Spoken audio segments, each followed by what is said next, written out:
What's up? So today I'm going to be showing you how you can make one of these plushies that you can like throw around and yeah, basically just hold them. So let's get right to the tutorial. So what you're going to need is, first you're going to need a holotar right there. You're going to just place a holotar down on the floor.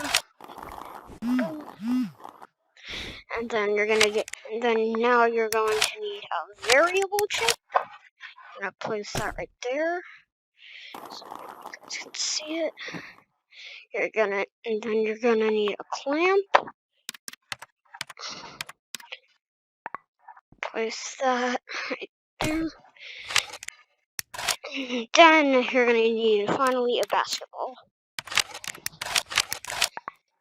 So the first thing you're gonna want to do is record yourself like just standing for a second. So I'm gonna go ahead and do that. You can talk if you want though. Hi, I'm the Master Gamer. If you want though. Hi, I'm the Master Gamer. So now that I've got my holotar, I'm going to I'm the Master Gamer. wire the green pin I'm the Master Gamer. the holotar to the green pin on the variable chip, and then configure the variable chip and set the G signal to 1.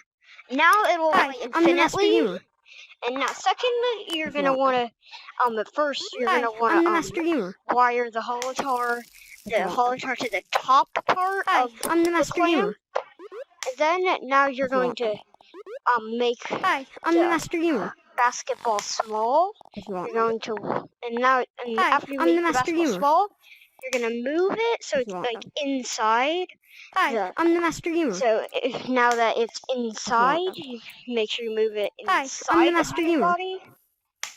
So like you can't see it. I'm the Master Gamer. Wire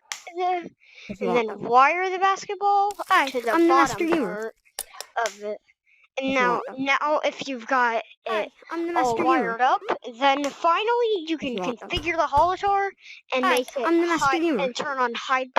Make sure the hide projector switch is on. I'm the Master Gamer. Now you've got a working holotar and a working plushie that you can throw around. And yeah, hope you guys enjoyed, and make sure to like and subscribe for more tutorials, and I'll see you in the next video. Bye guys! I'm